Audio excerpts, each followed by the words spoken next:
Okay, this is Games 101.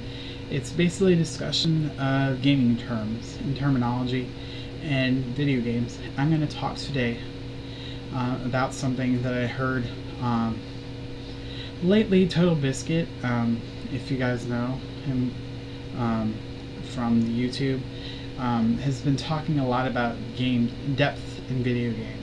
And I keep hearing the term come up, and it's been in the last few Game Station podcasts.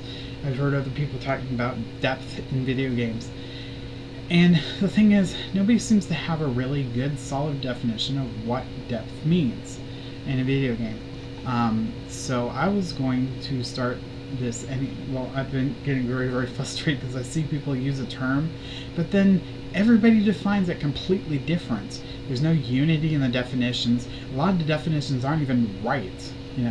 I've seen people come up with these definitions that's not what that is. It's like sitting there from a design perspective. I've seen people ask questions of people where they obviously don't seem to understand terms. So that's kind of why I'm doing this Games 101 series. Sorry it doesn't have an introduction or anything. The way I see it, I just like to kind of say it, do it, and yeah, my shirt's a little wrinkly today. I kind of like them wrinkled. It has a little more character to them, Anyway, I know I'm not like the press, neither everything has to be in a little box thing.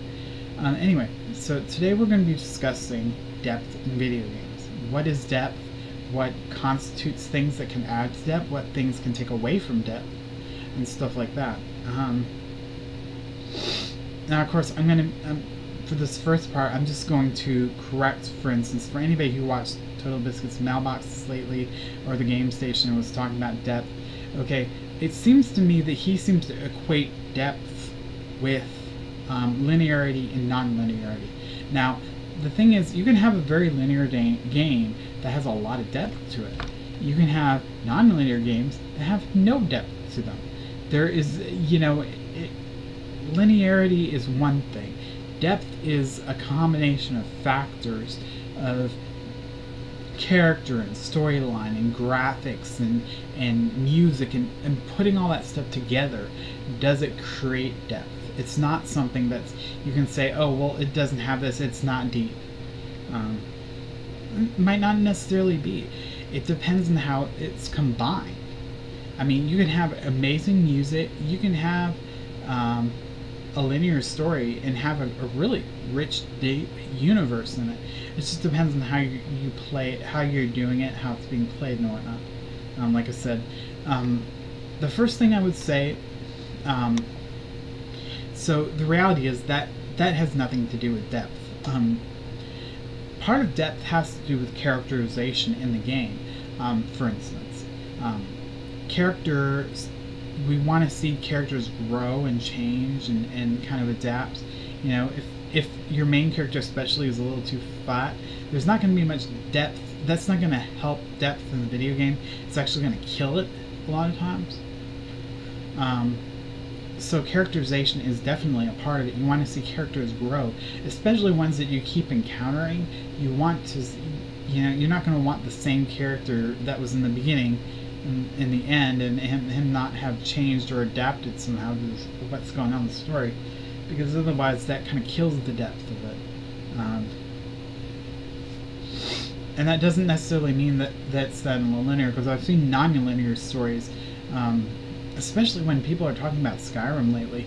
I haven't played it yet because I usually wait before, rather than getting like a $60 game, because to me $60, it's a lot to spend, especially with somebody who has so many games anyway. I can wait. I can afford to wait for them. So the thing is that I'm hearing about Skyrim is about the NPCs not being very responsive to things you have done. Now, see, that would definitely kill depth in a game. And we all know Skyrim is an extremely non-linear game. So, that's proof enough to show the fact that linearity and depth do not really coincide. It's the whole picture. How does everything come together? Depth in a game is sort of like depth in a book, or depth in a... is a little... well, actually, it's a lot more complicated than depth in a book or depth in a movie. Like everything in a video game, or a computer game, whatever game you want to talk, a game can have a lot of depth. I want to discuss some of the stuff, like, for instance, we talked about the characterization in a game that can definitely change that. One of the other things is, is the storyline cut and dry, or does it have a rich fullness to it? Because here's one of the things I want to talk about. I've heard a lot of people say, for instance, that Diablo is a very has no real depth to it. But here, I'll actually show you how it actually has a lot of depth to it. It is fairly linear. It's not 100% linear, because the reality is I can play it through it once one way, and when I play through it again, it's not. A lot of the thing that breaks the linearity in it is the randomness of the stuff. Well, there are certain things that are very much set in stone.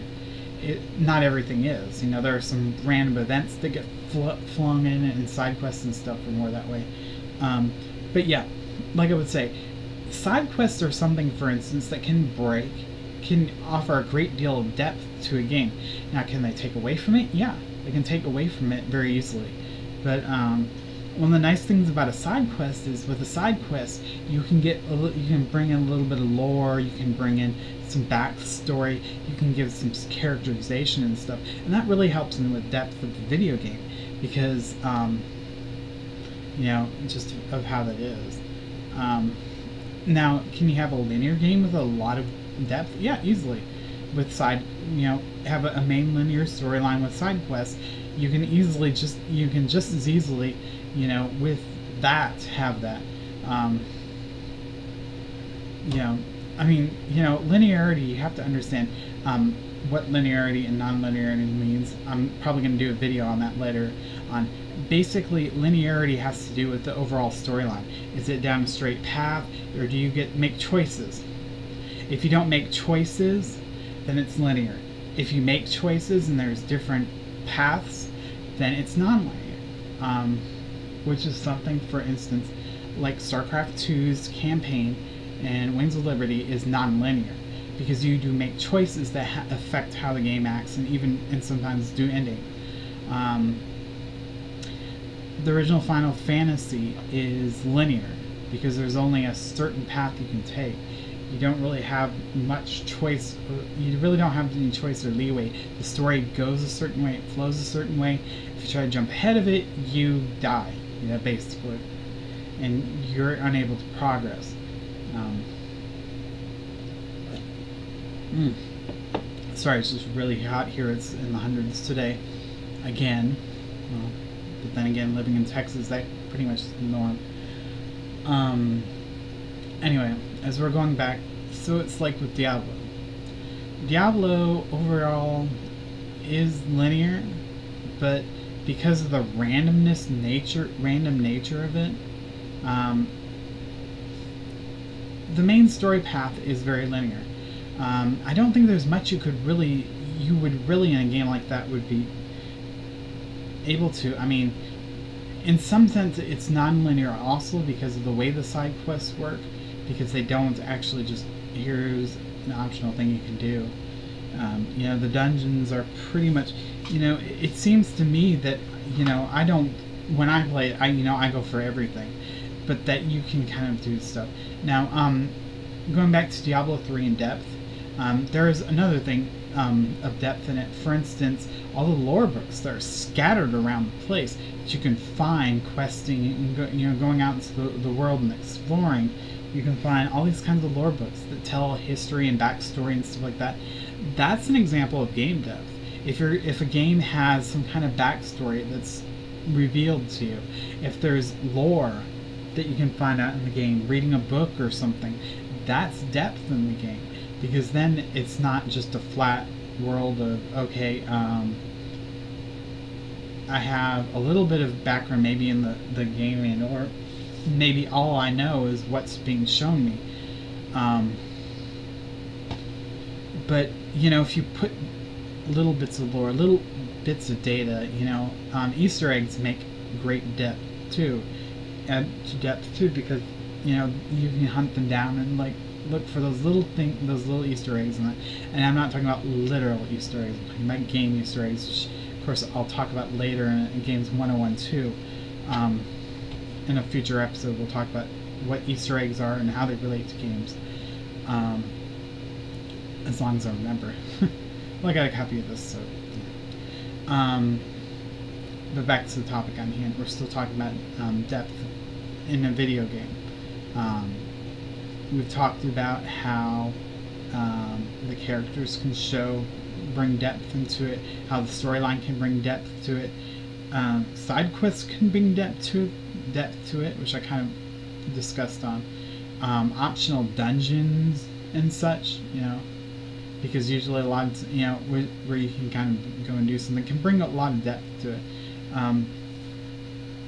Just because you have that choice doing it. Another thing, I know people don't really like some people don't really like achievements, but they add a lot of depth to a game as well.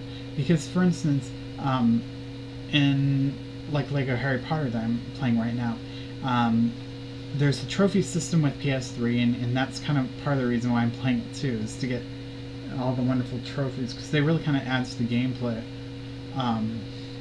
when you're playing it, because they give you some other stuff to do besides just the normal game. Well, and this is how kind of an achievement because achievements come in so many different forms. An achievement that just happens straight through the game, that's not going to add much depth. But for instance, an achievement where you have to break the immersion of the game on purpose, do something which is a little different or unusual, or where you have to learn all the backstory of the game, that is something that adds depth to it. Because getting those achievements and working towards them, you can add something to the game. Maybe it's beating a certain villain on several difficulty levels. Maybe it is beating a boss, doing a certain thing, or using a certain character only, not using certain kinds of, like not using spells or something like that in RPG. But doing those things, those achievements, those trophies, whatever you want to call them, that they can add a great deal of depth to a game, because they're the quests they're the unwritten quests. They're the quests you don't really get a reward for in the game, but well, in some cases you don't. Other cases you do. I think it's one that Blizzard has been doing a really great job with that.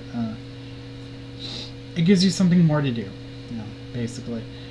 Really, the Blizzard ones are even more fun because like in StarCraft 2, they add more decals to your character, decals that you can play around with in your games to make your character have make you have a little bit of uniqueness in your game. In Diablo 3, it's unlocking stuff for pieces of stuff for your banner, so you can have all kinds of cool things and stuff like that. In World of Warcraft, sometimes it gives items and whatnot. Sometimes it gives items, and, special rewards and stuff for having done something a little beyond, Because, and like I said, that does add a lot of depth to the game. I can't take away that depth, just as easy as it can. Just like everything, if something is done poorly, it can take away from it. I think one of the things, it seems a lot of people, when they look for depth, they say, well, if I don't like it, then it doesn't, it doesn't add to it.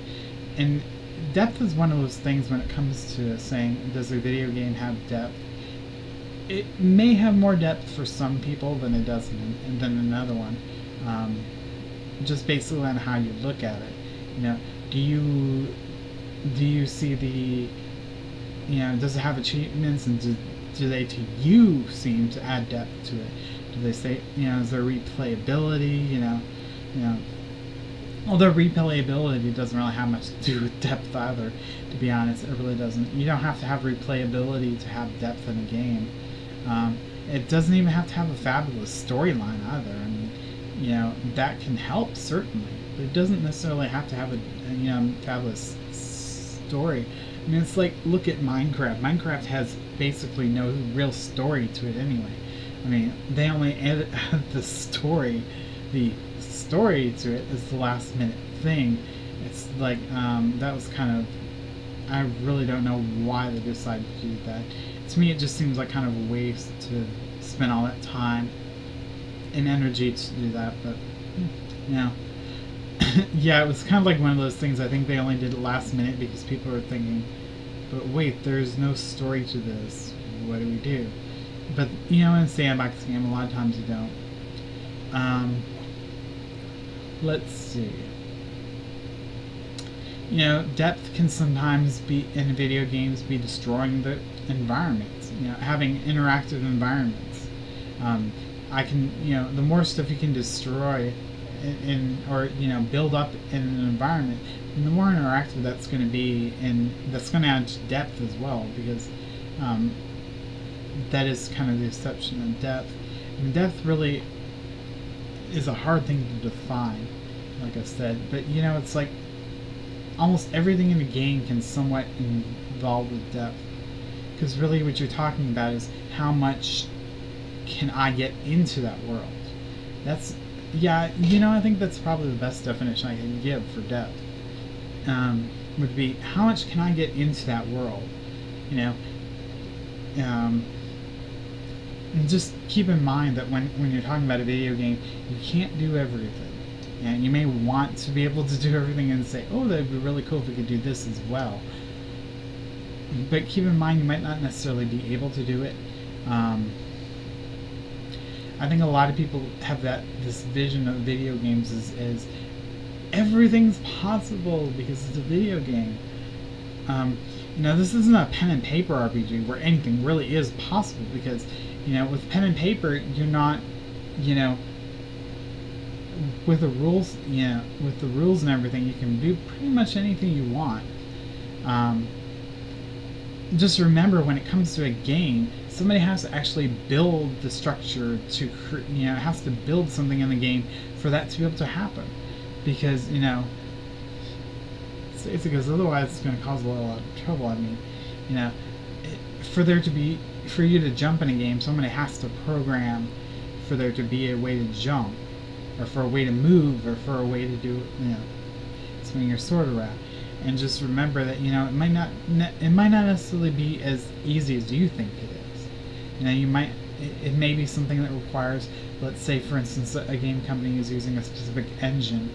The engine might not be able to handle it the way you want to. It can happen, you know. I mean, and then you have to modify the engine, and then you always, the risk of doing that in any kind of program is that every time you modify something, you got to be very careful about how you do the programming, because you can actually mess it up very easily, which is something, you know, I would say to people, you know, don't be surprised. Yeah, I'll have to talk about that another time though too, because yeah, I can get sidetracked totally by this otherwise. But yeah, I think that's pretty much everything in depth there is. Probably have forgotten things. Like I said, you know, depth is one of those things where defining it is not the easiest thing in the world to do. And it's going to be something where one person can see a lot of depth in a game and another person can't. Because the one thing is, when you're talking about that stuff in a video game, you really have to look beyond what you see in a game and what really is there. Because it's one of those things where it's very easy to criticize and say, oh, well, you know, it's not, it doesn't have any depth for me because I don't see it. Maybe it is there. You just don't like that kind of thing, that part of it, and so you know, it's like, you know, I mean, I can put a function in a game, you know, putting achievements in a game is easy as can be, you know, it's not that hard. It's, you know, but you know, is the player necessarily, is the end user going to sit there and say, oh well, who cares about these achievements? You know, it might add a lot of depth to the game, and the end user says, who cares? I don't like doing achievements. Why do I want this junk in my game? And then they say, well, you know, this game has no depth. There's like nothing extra to do. It's like, You know, I mean, it reminds me of being in World of Warcraft, where people are like, you know, you got people sitting in the things and they're saying, I'm bored, there's nothing to do. I'm just sitting here waiting for my stuff. It's like, have you, and then you start listing things. Have you got all the pets? Well, no, but I don't like hunting for the pets. Do you have all the achievements? No, but I don't like doing the achievements. Like, well, you know, you keep listing. It's like, you know, you don't really want to do anything in the game. And there's all this stuff, you say there's nothing to do in the game, but it's like, I just named you a dozen things that you can do in the game, and you just don't want to do them all. It's like, you know, it's the same thing when you review a game, or when you look at a game. I think people have to reviewers have to put that in mind, is the fact that you may not like a particular thing, but just because you don't like to do something doesn't mean it doesn't add depth or, you know, have a good place in it. I mean, there's got to be a reason behind something being in a game. You know, it's just they just don't throw something in there just to throw something in there. There's usually a reason behind it. I mean, you know, I think people have this fantasy about what goes on, you know, and that isn't really true. Yeah, it seems to me, I think most people seem to think that the game developers are just these magical wizards that are doing something. You know, they can make anything happen, because I've seen it here and I've seen this there. Well, have you seen them together? You know, there might be a very good reason why you haven't seen this and this together, this and that together. Well, and part of it may be because of the time. It just wasn't possible. You know, there could have been space requirements, there could have been time restraints or something, you know, like I said. Because I remember being told once that, you know, for a while I wanted to be a published author. And I've always read a lot of books about writing and publishing and stuff like that. And one of the things that I've always read about is that you can spend a whole lifetime trying to polish a story and never fully have it quite polished enough. It's like, you know, there's never enough polish. There reaches that point when you say, okay, enough is enough, I'm putting my hands off of it before I ruin it. Because you can actually over polish something and ruin it, you know. But you can't. It's easy enough to do. It's the same thing with games, and I've heard it said true about games too, that, you know, you can spend hours and hours just polishing and rechanging something and doing something a little better. But you've got to reach a point when you say, okay, this is finished. You know, I can't keep adding stuff to it or changing stuff, or, you know, tightening all the stuff up just a little more, because eventually you're going to reach to a point where it's just not really going to be worth it for your time. You kind of have to. And it's like, so, things happen. So yeah, I think that's a really good, I think I really well discussed depth. Of course, I got way sidetracked, let's face it. When it comes to video games, almost everything's related. And something like depth, which is, you know, depth is one of those concepts when it comes to video games that's so light and airy, and you can't reach out and touch it. You can't define it very easily. And that's one of the things when it comes to programming. Programming deals a lot in things that are tangible and are achievable and have steps to them. You know, it doesn't really do good for those airy, fluffy things that, you know, don't have a definite thing, you know. And it's just, yeah. But yeah, I mean, the way I see it is, you know, I play a lot of games, and I've played a lot of games coming from the perspective of a programmer who's programmed and done stuff like that over the years, and kind of looking at a lot of the stuff and knowing what behind the scenes that most people don't really ever think about in the game. Most games actually do have a lot of depth to it. I've seen some really bad ones where it's like, for instance, well, for my class, one of my classes I just finished, we were supposed to be reviewing games. Well, I thought I'd try Duke Nukem Forever for one of my game reviews, because we were supposed to choose an FPS, and I thought, well, you know, I don't really like FPSs, period. Yeah, I haven't played one since, I think, what, Doom? Yeah, I think Doom was the last one it really played, and even, or maybe it was Castle. Yeah, it's been a long while. I don't really play them very often because they're kind of, they tend to all run together for me. So just like, okay, yeah, yeah, when things start to run too much together with other things, like, I can get bored after a while. That genre I got bored real quick. But anything else I was gonna say? Oh, what was I gonna say? It was about depth. I think it was about. Wow, now I can't remember what I was gonna say about that with depth. But wow.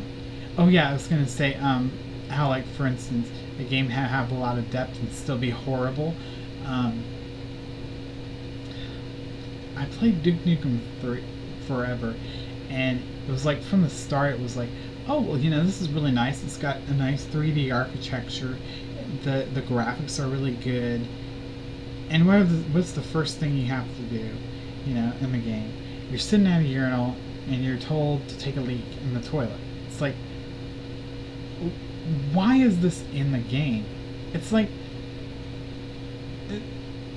you're starting out with something that, it's like, if you're going to start out a game, start out in action. You know, start out in the story. Don't start out a guy at the urinal and you're instructed to take a leak in the toilet. It's like, really? I don't want, you know, yeah, that's really interactive, but it's like kind of a wasteful thing. It's like, you know, yeah, it was really kind of amazing, yeah, and yet, you know, I'd sit there and I was like analyzing how wonderful everything worked and the mechanics of it all. It's like, you know, that's one thing I think a lot of reviewers can't do, or anybody, a lot of times people can't seem to do when they're playing a game, is they do one for something you really don't like, and look past that, what you don't like. Look past the surface parts that you don't like, and actually look at it, because a lot of times those things are pretty amazing. They're nasty or disgusting, which a lot of Duke Nukem's first few stuff was. I mean, you know, it was like exploring the beginning of the game. It was kind of fun. There was a lot of stuff to explore and touch and stuff and play with. But, you know, a lot of it was like, it was, you know, the poo in the toilets. Let's just say, I was wondering, why in the world was there poo in every single one of the toilets, okay? Really? People don't know how to flush or something? You know? It's like, why would you leave a floater in every single toilet? It's just, it's disgusting. You know? I mean, it's bad enough that they're having you take a poo, having you pee in the toilet, in the urinal, and, you know, having gameplay. And yeah, I know, I'm sitting there looking at it. You know, once I get past the initial shock, it's like, oh, look at all this amazing stuff that they're doing with it. But it's like, you know, I think a lot of time, like I said, it's something, it's when I think about that, and when I'm looking at this thing, wow, this is like, why did they do that? Because this is just, it's so, you know, it doesn't have anything to do with the game. It's like, it doesn't add to the game. And it certainly takes away a lot, because you're like thinking, because that mindset of when something doesn't fit quite right, and you're saying, what the hell is this doing in the game? That can really be detractive. Yeah, and see, well, I guess that helps with depth too, because see how it detracts from the depth of the game. Because, like, for instance, those thoughts in your heads about all the parts that are really, really glaringly like, why is this in here? Distracts you from all the great stuff that actually is in it. It's like, even amongst the really nasty, disgusting stuff, it's like, yeah, I know. You know, and that's kind of what makes me kind of unique too, is the fact that I can go and explore that kind of stuff and say, you know, the looking, you know, yeah, you're flinging a, it's like, for instance, you know, of course, you know, this is me. You know, I have to do everything in the game that I can possibly do, just to test it out, see what it's like. You know, so of course, what was I doing in the first few minutes of Duke Nukem? I was peeing in the toilet. I was to sample. That phone is so old. I know, it's so slow. God. I wish 4G wasn't so expensive. Well, anyways, I heard think I'm that. gonna end this. I'm the 4G. Boost Mobile has unlimited 4G for as low as $40 a month. Anyway, yeah, next time I'm definitely not going to use YouTube in the background because those damn ads always pop up in the middle of something or another I'm doing.